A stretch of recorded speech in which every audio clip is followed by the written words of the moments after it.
ফের নিম্নচাপের প্রকোটি। রাজ্যের বিভিন্ন প্রান্তে ইতিমধ্যেই শুরু হয়েছে বৃষ্টি, বাড়ছে নদীর জলস্তর, আর তাতেই কপালে চিন্তার ভাঁজ পশ্চিম মেদিনীপুর জেলা প্রশাসনের। পরিস্থিতি মোকাবিলায় তড়িঘড়ি কন্ট্রোল রুম খুলে সেচমন্ত্রী মানস ভূঁইয়ার নেতৃত্বে বৈঠকে বসল জেলার প্রায় সমস্ত দপ্তরের আধিকারিকেরা। বৈঠকের শেষে ঘাটাল মহকুমা শাসকের কার্যালয়ে মহাশাসক জেলা নেতৃত্ব নিয়ে বৈঠক সারেন মানস ভূঁইয়া। চন্দ্রকোনাতে জল নামলেও এখনও সম্পূর্ণ স্বাভাবিক হয়নি ঘাটাল, বিভিন্ন জায়গায় রয়েছে এখনও জল।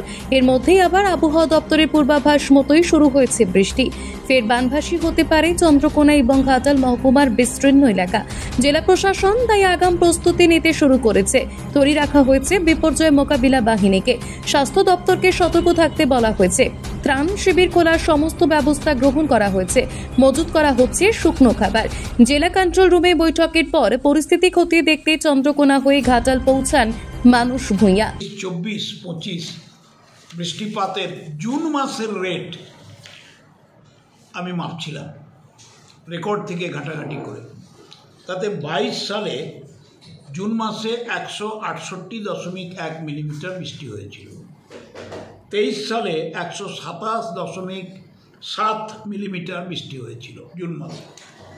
24 সালের জুন মাসে 99.5 মিলিমিটার বৃষ্টি হয়েছিল।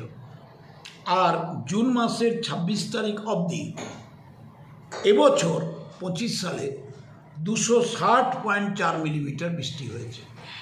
আর কিউমুলেটিভ এফেক্টে এই জোনটাতে 483 মিলিমিটার বৃষ্টি হয়েছে। অস্বাভাবিক, কোনোদিন হয়নি জুনের ফার্স্ট হাফ। স্বাভাবিকভাবেই বুঝতে পারছেন আমরা তো প্রকৃতিকে চেন দিয়ে বেঁধে রাখতে পারবো না। তার উপর ঘাটাল থেকে আশাবুদ্দিন খানের রিপোর্ট, নিউজ বঙ্গলেখনী।